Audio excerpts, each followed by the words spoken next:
Hello, football enthusiasts. Welcome to Matchday with Blaqsport podcast as we continue our coverage of the FIFA World Cup 2026 happening across Canada, United States of America, and Mexico. Matchday 16 was all about qualification, who is moving on, who is going home, and which team are quietly building momentum as we head into the knockout rounds. So we have just saw Japan and Sweden both advance, Netherlands continue an incredible World Cup run, Australia do just enough, Turkey sign off with a statement, France remind everybody why they are among the favorites, and Senegal keep their hopes alive with empathy fashion. Now, let's get into it. The first game is between Japan and Sweden. Now, we have Japan 1, Sweden 1, and this was the definition of a result that suited everyone. Both teams secured qualification for the round of 32. So while neither side got all 3 points, both sides achieved the bigger objective. Now, the match itself was tight, competitive, disciplined, exactly what you would expect when qualification is on the line.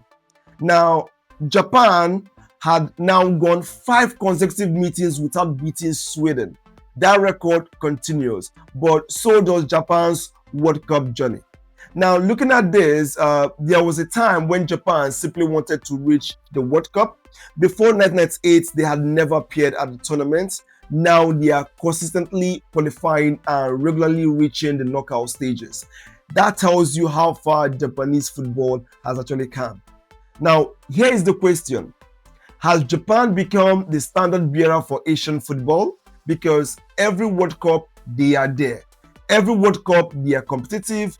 And every World Cup, they're proving they belong. This is something they should really be proud of. And Japan's progress, Japan progresses and Sweden progresses and the mission is accomplished. Now, let's go over to the next match of the day, which is Netherlands and Tunisia. And so in here, we can see this is one of the consistent teams in the entire tournament, which is the Netherlands. Now, the scoreline is Netherlands 3 and Tunisia 1. And this wasn't just another victory. So this match, the Dutch has extended their World Cup unbeaten run to 15 matches. I repeat, 15. Think about that. Different generations, different managers, different tournaments, yet the Netherlands continue to deliver on the biggest stage. Very kudos, big kudos to them. And the Tunisian side fought hard, but ultimately the quality gap really showed. And sadly for the Tunisia, they leave the tournament without a single point. That's really bad. And they have a whole lot to do when they get home. Now, Netherlands remains one of the football greatest nations never to win the World Cup. Finalist in 1974, finalist in 1978, finalist in 2010, but still searching for that elusive first title. Now, maybe we have been talking about France, maybe we'll be talking about Brazil, maybe we'll also be talking about Argentina, but we are sleeping on the Netherlands. 15 World Cup matches unbeaten isn't a coincidence, it's a culture. Now, this Netherlands have actually topped the table and to the Tunisians and out, so the Dutch are looking increasingly dangerous at this point. So this was a really good game, and we have to now head on to the final group stage match, which is for the Group I. Now let's have a quick look into that.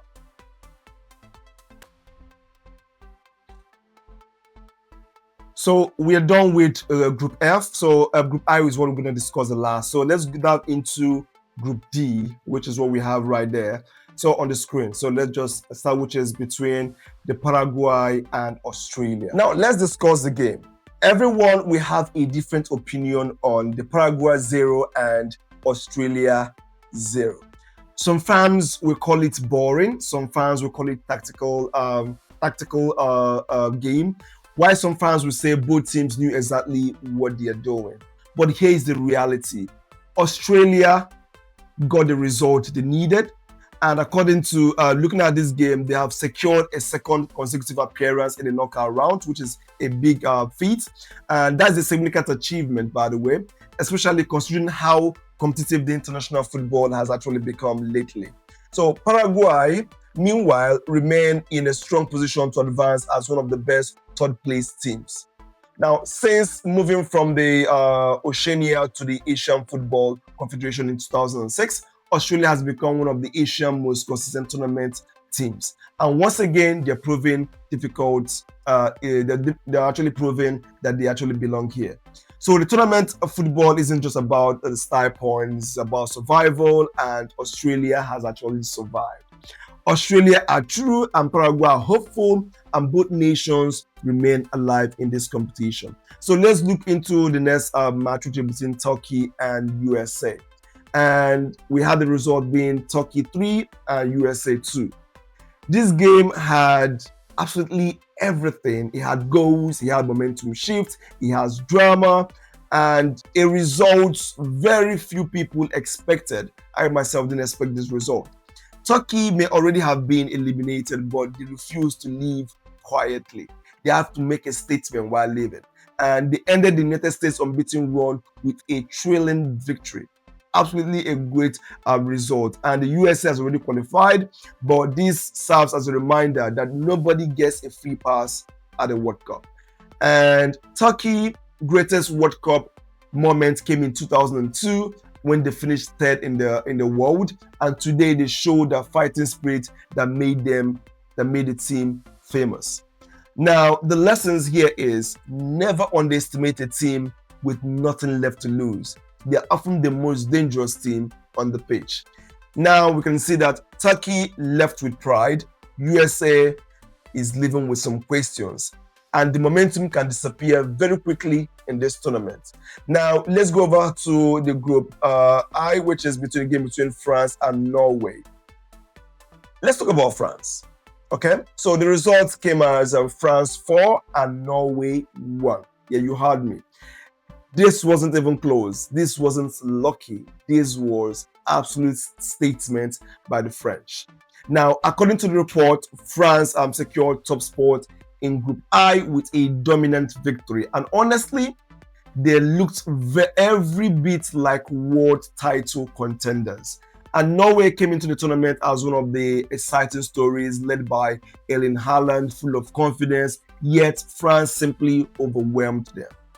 It was a game you really enjoy. France are one of the great powers of modern football.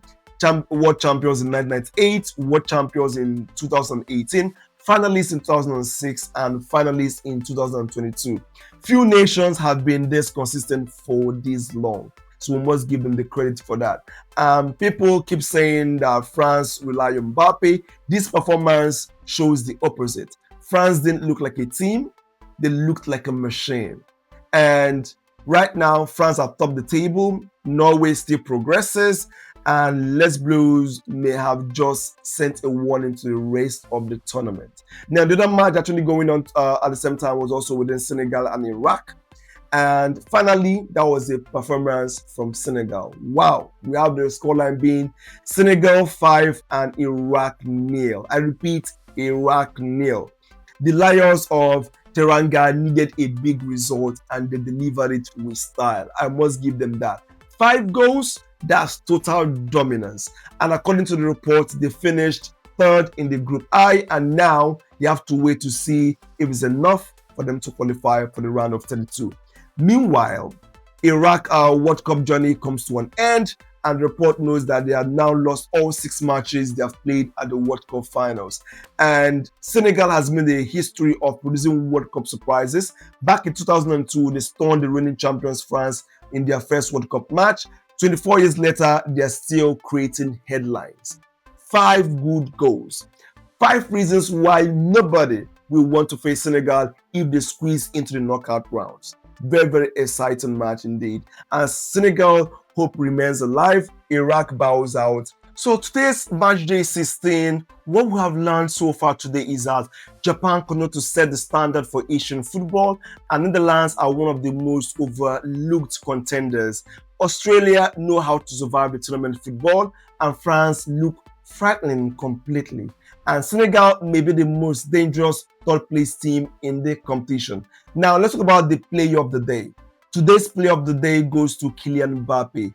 once again leading from the front, once again delivering on the biggest stage, and once again helping France look like a genuine contenders. I know people will actually say what to talk about Dembele scoring a hat-trick. That's one we won't actually go overlook. But we're looking at about 2 assists also came from Kylian Mbappe, which is a very good one.